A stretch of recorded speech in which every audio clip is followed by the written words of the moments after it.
Hello and welcome to episode 8 of Malta 4. This week we'll be going over some things that we'll get to as we get to them. But first of all, we've got the usual cracker pack. So Joseph, if you want to roll the dice, I'll open the pack. No, actually, you can open the pack and I'll say the cards this week. Do you want to roll the dice then? Hell yeah! So Ravnica is 1 to 2, core sets 3 to 4. Kanzatak here is 5 to 6. So we have core set. So 2015 core set. M15. Yes, otherwise known as M15. Rip it open. So I'll lay them out. Do you want to read them out? We have a Welkin Turn, a Raise the Alarm, Borderland Marauder, a Chrono Stutter, Heliod's Pilgrim, Ornithopter, Invasive Species, Carrion Crow, Hunter's Ambush, Insolar Fact, Frenzied Goblin, Paragon of Open Graves, and the rare is a Resolute Archangel, and there's another foil in Verdant Haven, foil common. Well, we've got our combo right here of the Ornithopter and the Insol. Yeah, awesome. Combo pack. Yeah. If it was pick 1, pick 2, or pack 1, pick 2, yeah, you'd probably go for that. Definitely. But you can only go for 1. I'm quite happy that I know what the majority of these cards sort of do. Yeah. There's some good picks, I think. I think Raise the Alarm's always a good shout to begin with. Yeah. Frenzied Goblin, if you want to go aggro red. Quite frankly, I'd leave Carrion Crow, possibly. So the rare does cost quite a lot. So it costs 7, Resolute Archangel, has flying, and when it enters the battlefield, if your life total is less than your starting life total, it becomes equal to your starting life total. So you could play it really late game, and it does cost you 7 mana, but you're guaranteed to get back up to 20 life. You're going to play it late game because it's 7 mana anyway, Exactly. so it's like, yeah. Yeah. So it's a 4/4 flyer, so... Yeah, I personally will take Raise the Alarm Yeah. as my first pick because it's an instant, it's 2 mana, it's 2 1/1 soldiers, and I've got a hard on for tokens anyway, so Okay. that's my excuse, so I'm sticking with it. So you're gonna trick the person to your left into going into white as well? Yeah. Screw you, buddy. First pick the common. Yeah. I don't think many people would first pick that Resolute Archangel. Well, I suppose Do you not think? Bombs are limited. Yeah. Yeah, no, I changed my mind Resolute Archangel. Oh, okay. Well, I was going to say that too. But... You're not allowed. Oh. No, what would your pick be? No, it would be Resolute Archangel. Yeah. Yeah, you're just right. an absolute bomb. Flyer, it's got evasion. If you're against some kind of aggro deck that's been beating you down, you're straight back up to 20 and you're the favourite at that point as well. Yeah, definitely. Absolute game changer. So The only thing that's a bit odd for me is the fact that it's a double white and it puts you very heavily in white, but... It does put you very heavily in white, but it costs 7 anyway, so 2 white. True. On a 7, man, it doesn't really... By the time you get to that point... And I suppose you could go white with a splash of something as well if you can find some cheap enough stuff. Yeah, I mean, you're definitely not in it, and at the very least you're taking an awesome card away from somebody that's going to have it very powerfully, but...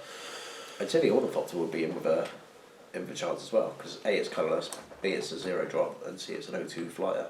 An O2 flyer. So it's defence that can fly for nothing. Yeah. Maybe. Yeah, you wouldn't be upset to see it, maybe... I don't think it fourth or fifth. I don't think it would wheel, but no, it would. It's one of those cards you'd never be upset to see, I guess. Yeah. So yes, I guess we're both sat on both red draft. Resolute Archangel. Yeah, you'll have to bear with me. I'm somewhat ill this week, so that's why I'm bunged up and probably not with it very much. It sounds like you're either getting ill or you're just getting over being ill. It's a little bit of both. It's not that bad, but it's only really started kicking in today, so I'm like, screw this. You're just getting ill. Screw this balls. Oh. Fuck it, whatever. On to the spoilers, Joe. Okay, so it's officially today, as we're filming, is the first day of official spoiler season. But there's been quite a lot spoiled already. Maybe the first day officially was yesterday, I'm not too sure on the American times. But basically there's 3 Planeswalkers that have been spoiled so far. 1 in white, Gideon. 1 in multicoloured blue and green, which is called... Simic. And then 1 as the black one, Obnixilis. So the one I'm really most excited about is Gideon, Ally of Zendikar. Currently I'm playing an Abzan deck, and I would get 4 of these and put 4 of them straight in my deck. And the reason for that is the actual modes on it, once you bring it out, it's got 4 loyalty, and for absolutely nothing on the first go, you can bring out a 2/2 White Knight ally. So straight away, I mean, there's really not much point plussing it, I don't think, straight away, because it turns it into a creature, but it doesn't give itself haste, so it just says it's a creature, it's still a planeswalker. But if you get to the point where you've got 2 of these in your hand, you play 1 on your first go, bring out a 2/2, next go, -4 to get an emblem where creatures you control get +1/+1. Yeah. And then straight away bring out your second one and then start turning it into a creature or things like that. It's really quite versatile. It seems good. The fact I'm that a big fan. excuse me. The fact that in your deck it dodges Languish as well. Yeah. And then afterwards you could be like Languish, turn this into a 5/5 indestructible, hit you for 5. Yeah. Yeah, so it's really good. The fact that it creates allies as well is Yeah. going to be something that's For going to be nothing. big, because I can see either Abzan ally or Dramoka ally being a deck, definitely. Yeah, but basically in like I say, in my deck right now, I mean a creature would have summoning sickness anyway, so the first time, this might as well say for 4 mana you get a 5/5 indestructible, which comes with a 2/2 Yeah. when it enters the battlefield, and it's just absolutely ridiculous. And if your opponent's playing Sorcery Sweep removal, for instance, well, I don't know. If they're playing Sorcery Sweep removal, it's not going to touch him, because in their turn he's going to go back to being a planeswalker rather than a creature. So Yeah. I believe. Yeah, it's until end of turn, not until your next turn. Yeah. Yeah, I mean things like, we'll go on to it a bit later, but say like Hero's Downfall is rotating out, which is an instant, being replaced by the sorcery version of it, Ruinous Path. Yep. It is more likely that people are not going to have answers in your turn to a card like that. Yeah, definitely. On to Kiora. Yeah, Kiora can get a bit crazy, and I think it's very similar to the old Kiora in the fact that people are really going to bring it out and just use the ability to draw cards off it. Yeah. It starts off with 4 loyalty and the -2, so hopefully you can get 2 goes out of it and pretty much just kill her off. Is reveal the top 4 cards of your library. You may put a creature card and or a land card from among them into your hand. Put the rest into your graveyard. So it's a Delve Enabler. You get to draw 2 cards. The fact that that says a land as well rather than basic land. Yeah. So Tango lands, for instance, you could bring in. Yeah. Fetch land, any land basically. Fetch land. Yeah. And creature. Any So land. yeah, if you've got it in quite a heavy creature heavy deck, it's going to do wonders for you. Really, if you can get 2 turns out of that, you've basically drawn 4 cards for Kiora, which is 4 converted mana cost. Yeah. That's an absolute bargain. The plus ability is to +1 untap 1 target creature and up to 1 target land, so she can protect herself as well if you want to go that way about it. Yep. The -8, which if somebody ultimates this, then it's game over. Whenever a creature enters the battlefield under your control, you may have it fight target creature, then put 3 8/8 blue octopus creature tokens onto the battlefield. It's not even the first part of it's not even relevant, because you could just be like, add that. Does it say then? You may have it fight target creature. Yeah, then put. Yeah, so you just go play this. I don't want to fight anything because your thing's bigger, and I'll just have 3 8 octopuses as well, please. Yeah. And then I'm not sure how it works yet, but when those 3 8/8s come in, that is a creature entering the battlefield. Yeah. They get to fight target creature. No, I don't think that'll work, because it says that and then it says then. So okay. the 8/8s will come in after the choice to fight okay. something. But what I mean But is, still, it would anytime you be play, overwhelming. you get that emblem, you're just like, play a creature, get 3 8/8s with it, regardless of whether you choose to fight something else or not. Yeah. The only situation I can see that wouldn't end the game is if you're against some kind of burn player and they've got you down to 5 or 6 You already. know what would be absolutely stupid? Enough mana by that point, and the emblem to go 1-drop creature, get my 3 8/8s, another creature, use one of my 8/8s to fight something of yours. Yeah. Is it say that creature? Yeah, that creature that came in That's has to fine. fight. But then still, if you could drop multiple creatures a turn, you're getting multiple 8/8. Well, at least multiple in terms of 3. Yeah. Multiples of 3 multiples of 3, 8 creatures. It's just going to get crazy. Yeah. It's game ending, isn't it? It's just like the last one. The last one was you get a 9/9 Kraken at the beginning of your end step, yeah. of every end step. It was just like, you would just give up. Yeah. The third one, Obnixilis Reignited, and it costs 5. This one, 2 black and 3 colourless. Starts off with 5 loyalty, which is a nice beefy number. +1, you draw a card and you lose 1 life. -3, destroy target creature.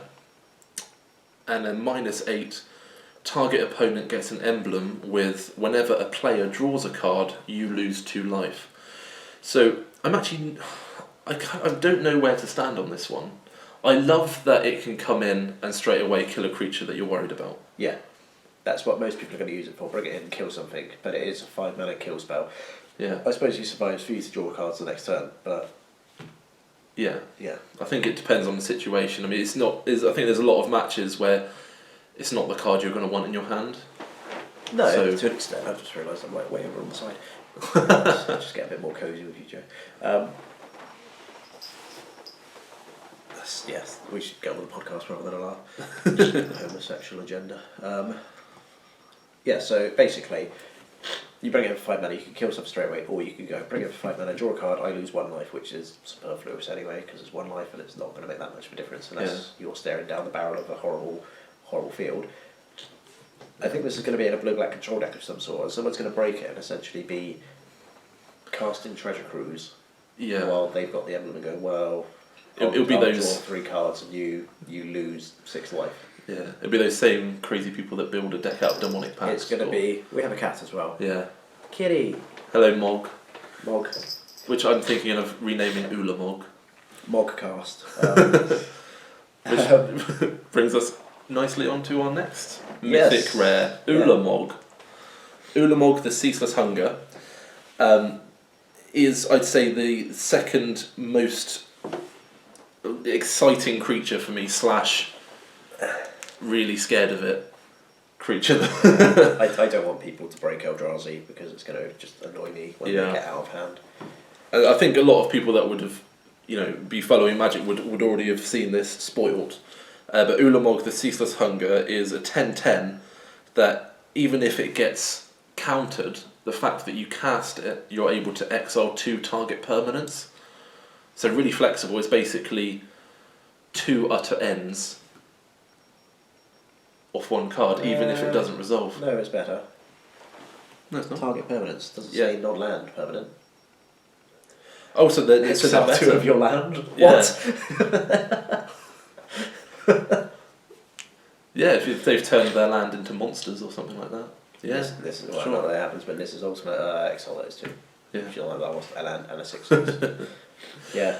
Eldrazi. It's got indestructible, and then whenever it attacks, you basically get milled by 20 cards, but into your exile, so you have no way of getting them back. Which goes on to feed the Eldrazi processor cards, which take cards back out of the exile into the grave to do stupid things as well. And it goes on to you winning in probably 2 goes. Yeah. Yeah, definitely. Stupid. If you can get it out, stupid.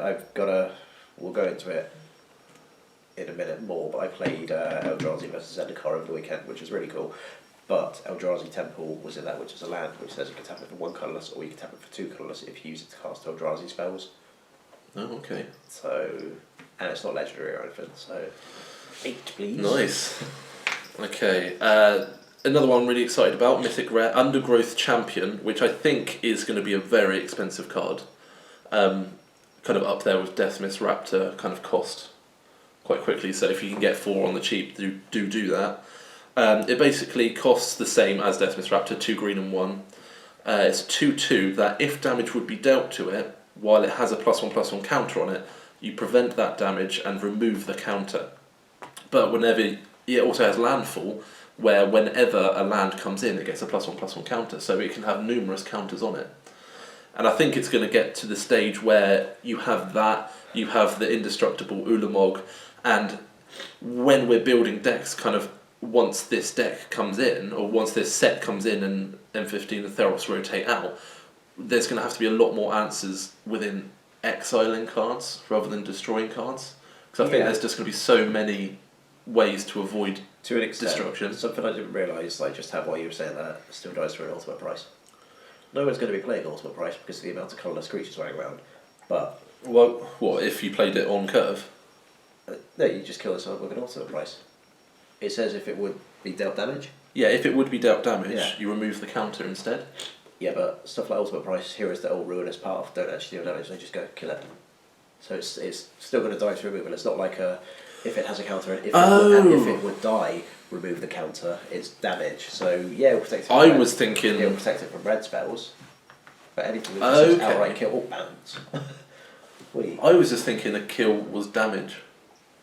No, okay. Damage is... That's not as broken as I thought it damage was. is actual damage rather than that dies. Okay. Still really powerful though, I mean... Yeah. If you make sure you play it on turn if 4... if you could keep it alive, it's just going to get out of hand because... It's going to get huge. Landfall is a stupid mechanic anyway. I get bonuses for playing land, the thing I need to do to play the game. Join. Yeah. We'll go over, I guess, more of the spoilers when the entire set's spoiled. We'll do like a special, I guess, a longer episode where we'll go over the spoilers. The only other thing to say about it is obviously the expeditions thing, which is what looks like the cycle of shock lands and fetch lands are all going to be in their full art with the special border and all the rest of it. Yeah. Try getting hold of them though, because that's going to be incredibly hard. They're going to be incredibly expensive. But if you do, you're going to make a lot of money off one of those, as long as it's not one of the new Tango lands. Yeah. I would definitely be selling it, to be honest, if I got one. Oh, I'd sell it in a heartbeat. It's going to be... I don't sell cards, but I'd sell that in a heartbeat because it'd be worth, like, people were saying somewhere in the region of £200 when they were first spoiled. And also, I'll just say, not talking about a card, but Awaken has come through as a new mechanic. Okay. Where basically a lot of cards will have Awaken on them, where you can, similar to Bestow, where you could pay the normal cost or the Bestow cost, you can pay the normal or the Awaken. And when you do the Awaken, for example, on Ruinous Path, it costs 3 mana normally if you just want to destroy a target creature or planeswalker, but if you pay 7 mana, which is a bit risky if you ask me, then you do that, but also you put 4+1/+1 counters on your land, and it becomes a 0/0, but obviously with the counters, so it's a 4/4. Yeah. And it turns into a creature with haste that's also a land, so there's a nice flexibility. It's okay, yeah. I'd say the Awaken cost all that's too much. Yeah. And chances It's are very it's going to get cast as a kill stuff all the time. The one I wanted to speak about briefly as we are, I believe it's this Radiant Flames. Radiant Flames is the most ass spell on the planet, and I'm going to say it now because this thing's a rare, okay? Yeah. It has Converge. It's a 3 mana cost card, and it says Radiant Flames deals X damage to each creature, where X is the number of colours of mana spent on this spell. A 3 mana burn spell. To creature or player, or just creature? To each creature. To each creature. Oh, okay. I read that differently, being singular creature. But a 3 mana burn spell for what could be essentially free. So I guess if you're managing to put 3 different colours of mana into it, it's going to be at best a Anger of the Gods. Yeah, I mean, I think I'd still... Most decks are going to be 2 colours. It's going to do 2 to everything. It's balls for. Well, you'd have card. to have your deck kind of fitting. Yeah, they are trying to make 5 colour decks a thing again, and I don't think it's going to work. No. 3 colours a push at the moment. Maybe you could do 5 colours with the amount of tri-lands in the format and all the rest of it. Somebody wants to prove us wrong. Go ahead. Someone will prove us wrong. Someone will prove us wrong, and it'll probably do well on a Pro Tour circuit. But that thing, it can only ever cast for 3 mana. It's an Anger of the Gods. I appreciate that Anger of the Gods is rotating out, but don't waste your time. Like the actual red burn spell that I'm really most looking forward to, maybe more in a kind of draft or limited sense, is Rolling Thunder. And from what I understand, it's quite an old card, but it costs red X. So you pay whatever you want for X, and then whatever X is, you can split that as damage between any number of creatures you like. That's cool. That's amazing. That's cool. What's that other thing that was cool? Is that a rare? No, it's uncommon. No, that's not a rare. That's an uncommon. Play that. Don't play fucking Radiant Flames. Don't play the shit. It really got my goat because they're like, oh, amazing spoilers, they released that fucking thing. And I was just like, what is this? You're going to burn for 3 mana to do 2 damage to everything. It's like, whatever. What if something's got like indestructible where it doesn't get affected by damage? It's like a crap Drown in Sorrow. It's a crap Anger of the Gods. Don't waste your time. Admittedly, they may have made the meta less hardcore, but fucking play that. Whatever. I'm just gonna Rant over. just gonna mention one more card, Yeah, and I go hope for you it. don't hate it and go on another rant. Is it this thing? It's this one. Okay, no, he's cool. He's cool. He's really cool. Forerunner of Slaughter. It was one of the first ones spoiled actually. He's a 3/2 which costs a black and a red, but he also is devoid of colour, so he's multicoloured yet has no colour. And if you pay one colourless, you can give target colourless creature haste until end of turn. So it can give itself haste, and it can give it just if I think it's going to be a staple in a lot of decks, like any type of deck that has Ulamog or any big Eldrazi is going to want to have that guy on the field first to give it haste. Do you want to hear my story about it? Go on. Oh, what from the duel decks? Yeah. Okay. We'll go on to this now. I played the dual decks over the weekend. I was playing this dude. What's his name? Forerunner of Slaughter. Yeah. And they- Forerunner of Slaughter. When you Brian Blessed off the beard. With the beard. Amazing. Like Yeah. you drop this dude turn 2. Yeah. Drop Dominator Drone at turn 3. What? Sorry. Dominator Drone. He's on there as well. Okay. It's further across. Dominator Drone basically says it's devoid as well. He's got ingest, so whenever he attacks, the target opponent exiles the top card of their deck. And when he comes in, if you control another colourless creature, you burn them for 2. Yeah. So you can, and the fact that you can do all sorts of stupid things with mana because they're Eldrazi as well. Yeah. So you could be like Eldrazi Temple. Right. Okay. So you've got a black, a red, and an Eldrazi Temple. Turn 2, black, red, Forerunner of Slaughter. Turn 3, Eldrazi Temple, black, Dominator Drone. Burn you for 2. Pay the extra 1 on this. Give this haste. Swing in for 6. Ingest you for 1. On turn 3. Insane. I only played from the Eldrazi side of things. The landfall on the Zendikar side of things seemed mental as well. But if that's a sign of, not everything's going to come through, but if that's a sign of things to come from this set, it's going to be insane. Like, there was this other stupid card where it was like, reveal an Eldrazi card from your hand. Oh yeah. Target creature, it's not actually on there, but target creature or target player takes damage. No, target creature takes damage equal to that card's converted mana cost. Yeah, I think that is on here somewhere. But yeah, I know what you mean. Card. I was like, okay, play this thing for really cheap. Play this thing, reveal it, deal 5 damage to you, big 4/4 dude. Yeah. Yeah, that's cool. Then I had enough mana to cast this thing, which says when it comes in, it's like a 3/3 anyway. Yeah. For 5 mana, it comes in. It's like, oh, I'll put another 3 Eldrazi spawn tokens on the field that you can sack off for mana as well. Everything facilitates their big creatures, and it's just like, it's insane. Like, just being able to. I was playing Shannon, who's been on the. Yeah, you were playing him. Yeah, on the battle, The live the duel video, or whatever, and it was just like, okay, kill that, and then I'll play it as well. Put 3 dudes on the field next to. I've got like, but somewhere between 6 to 8 mana floating due to my lands and the 3 spawns, and I was just like, Christmas, try and stop me now, like. I can't even imagine it. It'd be fun to play. Landfall, landfall can get crazy.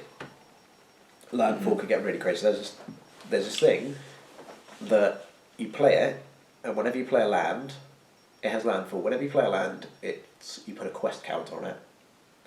Ticks up to quest counters. Once there is 3 on there, you can sack off the quest counters to bring in 2 lands. I don't think they come in tapped from your deck straight into the battlefield. That's going to trigger landfall twice. And the more land you play, so you can get this thing up to 6 counters, knock it down and put 4 lands on the field. There's another dude who says whenever a land enters the battlefield, he's a 4/4, normally he gets +2/+2 and trample. So it's like boom, boom, boom, boom. He's now what, a math 4/4 +6? Yeah, he's a 10/10 with trample. Boom. Oh, what? It just stays on the creature? It doesn't, it's only till the end of turn. Oh, it's until the end of turn. But it's landfall, so essentially if you're playing a land each turn with him on there, it's like 6/6 trample. How much does it 6/6 cost? Trample. Not a great deal, maybe like 4 mana, 5 mana. Yeah. 6/6 trample, 6/6 trample, 6/6 trample, quest counters, 8/8 trample. It's like, this is insane. Landfall, if they do it right, it's going to be amazing, absolutely amazing, and I'm really looking forward to it. I'm really looking forward to like all the crazy decks people are going to come out with. Oh, trust. I think there's going to be some decks where they just go, yeah, I've put 30 land in this. As so much, as much as I don't like the Theros blocks rotating and M15, the thing I'm really looking forward to is people not being able to rely on, I'm playing green, Courser of Crew fixes going in here, I'm playing black, I'm playing Heroes Downfall, period. Do you know what I mean? It's going to be still below a Ruinous Path because it's essentially the same card, but it's going to shake up the meta a lot, and it's not going to be like there's a semi-blueprint for a new deck that's come out sort of thing. Like, for instance, Abzan Control or Abzan Hangerback Yeah. All they've done is change a couple of cards from what Abzan was before. Because Abzan's always going to be Siege Rhino, Abzan Charm. Yeah, I think Abzan will see Gideon come in. Yeah. But apart from that, I think it will kind of stay the same, and it might just be that it gets stale and it stays still, and people know how to build more powerful decks with this new set coming in. Yeah, sure. Abzan's going to be good until Abzan rotates. Yeah. But Corsa's going. Yeah. Whether it gets a replacement or not, which I doubt, because I think, not that I've ever been with Magic for rotation before, but I think that they will just let stuff rotate out, bring something new in, and be like, try this for a while. You have options. Which I think will be healthy and good, because it's going to stop you from just going, here's my blueprint for my Abzan deck, I'll just add more kill spells in black into my Abzan deck, or whatever Seth Manfield won the Pro Tour with. It was Abzan Control, or whatever he did to make it Abzan Control sort of thing, or where it's an Abzan deck, but all I've done is bang some Hangerback Walkers in it, which is amazing as well, by the way. Genius. Yeah. Stupid card. Yeah. Stupid card. Should have been made because I love playing it, but... yes, on to Lee's charity event. Sorry, Lee, I've totally forgot your last name. Robbins. It was like that, or Rollins. It was like, Lee Robbins charity event. One of our local gents who came 25th at GP London. Yeah. Basically ran a charity event, I believe, for deaf children. I'm not sure of the exact charity, but it was a winner box tournament, and then, as I say, other people donated other things, and it was a good old laugh. I decided to play a red-blue Thopter deck with Wheelbreaker as an attempt to basically abuse Thopters and then use Whirler Rogue to tap 2, steal their creature and hit them with it and hope that it worked. It didn't, because I got screwed on land a lot, and it was what it was. It was just a really sort of a joke, stupid deck. But it was for charity. I was like, whatever. It's a good time to test it out as well. Exactly. I was just like, it's for charity. Secretly I did. I don't care if I win or lose. Okay. But do you know what I mean? I was like... I don't care if I win or lose. Yeah. What do you mean you won? What do you mean Shannon beat me? And I came plumb last, ironically. But yeah, it's a chance to test it. I'm a bit shaky with elves at the moment because I don't know what I'm going to put in instead of rotation. I could have played it, but I thought I'd be a gift to people and an easy matchup, I suppose. Rather than play elves again and people be like, elves. Yeah. So that was basically, I lost all 4 games, although I did draw 1 game with John in the control mirror, which was weird. But anyway, and for anyone who was there, I'm sure the phrase "crack on then" will probably make you laugh hysterically at the moment. You don't know what this. I wasn't around there. I went to cast a Thopter Engineer with 5 Thopters on field. Yeah. So I would have got my 6th. He was 6 Thopters. He had like 12 life or something. I would have killed him in 2 turns. Yeah. Went to cast my Thopter Engineer to get my 6th Thopter and swing him for 6. As I did it, he was like, "Okay, Clash of Wills for 14." I ain't got 14 power. To which, almost instantly, the minute he went Clash of Wills for 14, I tapped 2 mana, showed him in a gate, and went, "Crack on then," and chucked it straight in the grave and kept playing it. And Lee was watching, and other people watching, they were just pissing themselves. I was like, "Crack on then," and kept going. And other stuff as well, like I played a council and said, "Fuck no." Also, you did it as well, because it was fun. How about yourself, anyway? You did relatively well. I was very pleased with what I did. Yeah. I won my first 2 rounds. The first one was against a green-red monstery type, which previous decks I've built is actually, that kind of deck's always kind of run me over, but I was able to kind of take out his mana dorks and win the games that way, really. But it was quite close. I beat him 2-1. Lovely guy, come down from Scotland. He didn't come down for that event. He was just in the local area and came by. Second round, I actually faced Lee on his charity event and beat him. Which was insane. Soulfire Grandmasters. A bitch. So it was basically his deck that it was he changed 3 cards from his deck that he took to the Grand Prix. So it's pretty much the one that he finished 25th with. Yeah. So for me in my head, even though I know it's Lee, and we're friends or whatever, but it was like, I'm beating this guy, and he just finished 25th in the Grand Prix. Yeah. And then it was really hard. He made me work really hard for it, but in the end, I got Liliana Vess out in the 3rd game. That was brutal. And it was just discard a card each go, and he was top decking. yeah. The funniest bit about that was I'd Elspeth and Liliana going crazy actually. the funniest bit about that was once you beat him and someone pipes up and went, so does that mean Joe gets your pro points now? Yeah. It's just like pro point rotation. Yeah, it was really good because it's at the same pub and it's the same environment and same players as what I've mentioned before. Whereas the first 5 times I went there, I didn't beat anybody at all. To now kind of like win my first 2 rounds and be performing quite well with this deck that I've created, based around Languish, with the Abzan colours. But then in the 3rd round and the 4th round, I lost. But I lost to the 2 people who ended up finishing 1st and 2nd, and Lee, who I beat, also ended up going 3-1. So I was the only person that actually beat him. So my head-to-heads were incredible. Out of everybody that had won 2 games, you actually couldn't have better head-to-heads. Your tiebreakers, you mean? Sort of. Yeah. Oh yeah, my tiebreakers. So I finished 5th, which was a bit of a kicker because there was a top 4 to play off for the box, and then they decided to split the box in 4 actually after I haven't after you said left. that. Yeah. So they had 9 packs each. Did they draft it or? No, they didn't draft it. They just had 9 packs each, and it was the worst box ever. 1 Planeswalker, Liliana. That was it. No other valuable cards. It was literally the stinkiest box I've ever seen opened. But it was for charity. It was for charity, and it was a bit of fun. And I stayed behind a little bit and played on some more with Alex, who was giving me some nice advice. It was nice to play Magic on a Saturday daytime, where it wasn't like you was coming home at 10 o'clock sort of thing, knackered after thinking all day. And I'm pretty sure, I managed to forego. It still went on quite a while. Managed to forego an afternoon nap, but yeah, I was definitely considering an afternoon nap. It was a really good time. Yeah, it was good. It was nice to meet people. It was, as Joe says, really nice atmosphere again. Everyone down there is super nice. It's good that they're all very good players. It's definitely, you learn a lot by doing that. There's no easy meals. No. At that place. I'd just say the 4th match actually, I faced Lewis, and he was playing the Rally the Ancestors deck. Yeah. Which I already know is a weakness against my deck anyway, so it wasn't like a tough victory for me to take. But I've kind of realised now how good Hallowed Moonlight could be in my sideboard. I literally can't remember what it does. So Hallowed Moonlight costs white and 1, and it says if the creature would enter the battlefield from anywhere apart from the hand. It's from the graveyard. Yeah, if it was brought into the battlefield but it wasn't cast from the hand, basically, you exile it instead. So they play Rally. You go, that's okay. They all get exiled. Yeah, that's your crack. Your crack on then. Yeah, crack on then. They all get exiled because my deck just wants to kill everything, and their deck will happily double block just to get 2 things in their graveyard.